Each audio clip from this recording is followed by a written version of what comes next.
자, 다음은 이제 4.19 혁명을 통해서 출발했던 장면 정부인데, 장면 정부는 바로 이 5.16 군사정변으로 무너졌기 때문에 뭐라고 경제 성장을 이야기는 좀 그래서 패스 통과하고요. 바로 박정희 정부로 한번 들어가 보도록 하겠습니다. 이 박정희 정부 하면은 뭐니 뭐니 해도 1, 2차 경제개발 5개년 계획, 지금 경제개발 5개년 계획이죠. 물론 이 경제개발 5개년 계획이라고 하는 것은 박정희 정부 이전에 있었던 장면 정부에서 이미 설계도를 만들어 놓았던 것입니다. 그걸 가지고 이렇게 박정희 정부에서 활용을 했던 것이죠. 그래서 이제 60년대와 70년대 정치도 그랬잖아요. 그죠? 박정희 정부는 60년대와 70년대를 나눠서 봤는데 경제도 마찬가지입니다. 60년대와 70년대로 좀 나누어서 보겠습니다. 자, 먼저 1, 2차 경제개발 5개년 계획부터 한번 보도록 하죠. 이 시기는 어느 시기냐면 1962년부터 71년 사이가 되겠습니다. 자, 이 1, 2차 경제개발 5개년 계획 때는요, 돈이 없잖아요. 우리가 너무 가난하니까 이때 시작했던 그 공업은, 주력 공업은 경공업이었습니다. 자, 요거 여러분들 중요합니다. 꼭 기억을 해주세요. 그러니까 예를 든다면 뭐 신발이라든지 옷이라든지 그러니까 별로 그렇게 큰 자본이 들어가지 않는 그런 업종들을 중심으로 시작했다라는 것이죠. 자, 근데 이제 문제는 뭐냐면 이 경제개발 5개년 계획이 시행될 수 있었던 어떤 그런 배경을 한번 좀 보자라는 거예요. 그 배경은 뭐냐면 사실은 이제 이 박정희 정부 다 마찬가지입니다. 다 마찬가지인데 저임금과 그다음에 저임금과 저고가 정책을 통해서 정부 주도의 수출 정책 이 방법으로 쭉 밀고 나가요. 그러니까 쉽게 얘기하면 이런 거죠, 여러분들. 우리가 지금 노동력이 워낙 많고 싸니까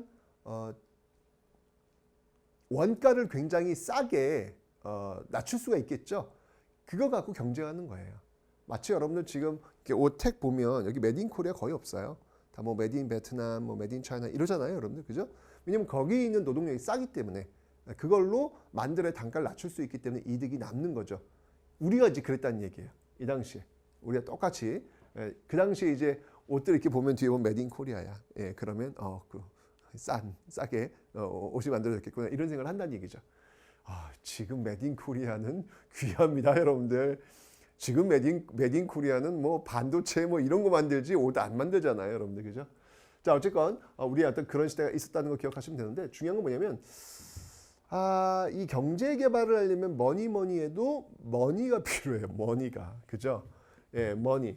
이 자금을 어디서 끌고 들어왔냐는 거예요. 이 자금, 이 경제 개발을 하려면 그것도 좀 경공업이라도 돈이 필요할 거 아니에요. 그죠?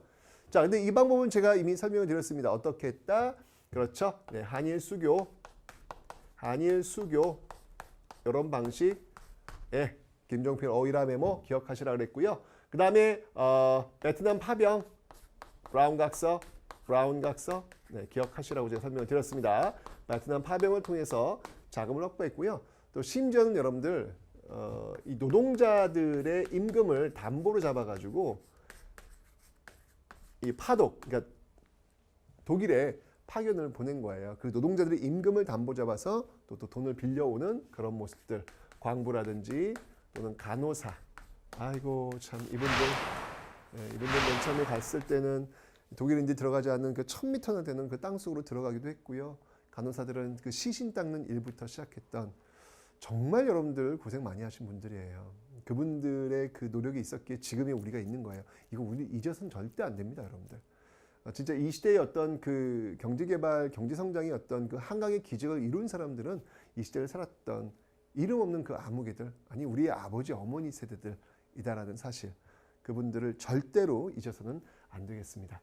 이런 방법을 통해 가지고 1, 2차 경제개발 5개년 계획을 성공을 하게 되면서 이제 70년대로 넘어옵니다. 근데 넘어오는데 이때 여러분 70년도, 이 70년도가 굉장히 큰 이슈가 많이 있었어요.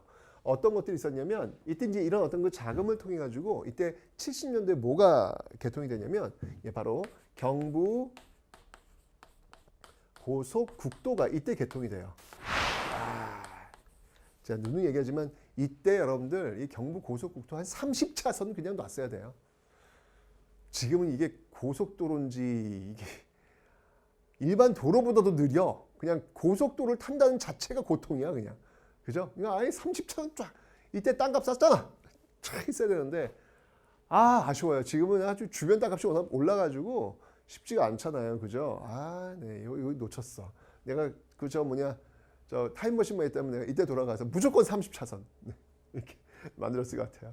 그 다음에 이때 여러분들 또 새벽 종이 울렸네, 새 아침이 밝았네. 바로 새마을 운동.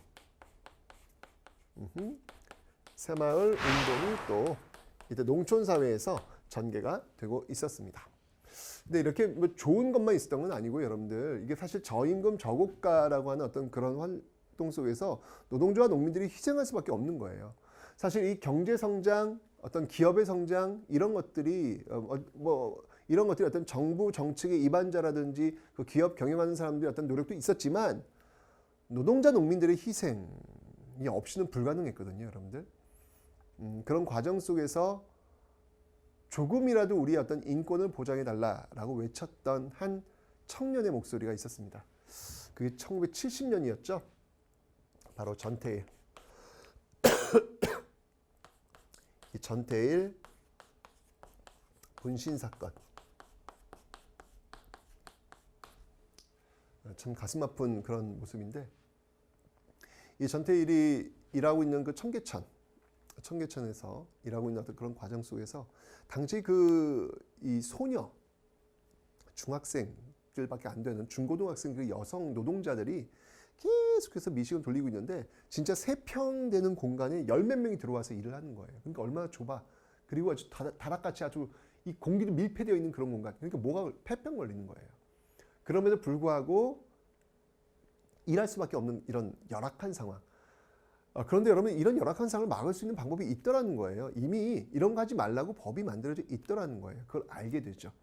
그게 바로 근로기준법이라는 겁니다. 이미 있었던 거예요. 그래서 이 전태일은 얘기했던 거예요. 그냥 법대로만 좀 해달라. 많이 요구하지 않습니다. 전태일이 요구했던 건 뭐냐면 한 달에 일요일 2번을 쉬게 해달라. 뭐야? 한 달에 일요일 2번? 이건 못 쉬었다는 얘기 아닙니까, 여러분들? 맞아요. 매일같이 일했고 하루에 무려 15시간, 16시간 일하는 어떤 이런 모습들 속에서 정말 최소한만이라도 좀 쉴 수 있게 해달라라고 요구했을 뿐이에요. 근데 그걸 들어주지 않아. 근로기준법이 있음에도 불구하고 결국 이 전태일은 그 근로기준법을 준수하라. 나의 죽음을 헛되이 하지 말아달라라는 이야기를 남기면서 결국 분신하면서 사라졌죠. 근데 여러분 이 전태일 분신 사건이 우리 노동운동사에 굉장히 중요한 의미가 있습니다. 지금 여러분들 우리가 그래도 8시간 노동에다가 52시간 노동에다가 어떤 주말 수당에다가 여러 가지 수당들이 많잖아요. 그러한 것들이 그냥 온 게 아니라 바로 이런 분들의 희생이 있었기 때문에 그래도 그나마 내가 지금 누리고 있다는 사실입니다. 누리고 있다면 여러분들 외면하시면 안 된다는 거예요. 좀 더 나은 노동 환경을 위해서 여러분들도 무엇을 할 수 있을지, 왜냐면 여러분이 받은 혜택이 있으니까, 그죠? 고민을 좀 해봐야 되지 않을까라는 생각이 듭니다. 자, 바로 이 1970년에 이 모습을 지나면서 70년대로 넘어갑니다. 자, 3.4차 경제개발 5개년 계획인데요. 이것도 역시 마찬가지로 1972년부터 81년 사이인데 이때쯤 되면 이제 자본이 어느 정도 축적이 되면서 정부 주도로 이제는 좀 자본을 좀 많이 투여하는 그러한 공업, 바로 이 중화학 공업에 집중합니다. 중화학 공업에 집중하고 있는 모습. 여기 대표적인 그 중화학 공업의 대표적인 상징이라면 역시 포항제철. 포철이죠, 포철. 포항제철. 지금의 포스코라고 할 수 있겠습니다. 자, 이런 어떤 그 모습들이 있었는데, 와우, 드디어 70년대에, 와우, 우리가 수출 100억 불의 달성, 100억 달러의 달성을 합니다. 야, 진짜 그렇게 강화했던 나라가 우리가 수출해가지고 돈을 벌어온 거야. 얼마나 대단해요. 그죠? 이게 바로 1977년도에 있었던 그런 내용들이 되겠습니다. 이런 나라가 됐네요. 그죠? 그런데 쉽진 않았어요. 70년대 와가지고 이게 오일 쇼크가 벌어지게 됩니다. 1973년도와 78년도에 두 차례에 걸쳐서 벌어지게 되는데 우리는 지금 수출하는 나라예요. 이 오일 값이 올라가 버리면 우리는 단가가 안 맞아요. 굉장한 타격을 입을 수밖에 없거든요. 위기죠. 근데 참 우리는 위기를 참 잘 극복해요.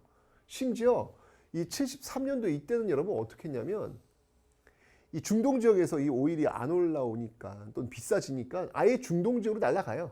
날아가서 거기서 건물 지으면서 거기서 돈 벌어와요. 이걸 이제 우리는 오일 달러다. 오일 달러다. 야, 그 위기의 진원지에 가서 오히려 돈을 벌어오는 이 모습 대단하다라는 그런 생각이 듭니다. 자, 이러면서 여러분들 바로 이 한강의 기적을 만들어 내게 되었던 것입니다. 이 시대를 살아왔던 이 모든 분들께 진짜 리스펙트 이 마음을 올립니다.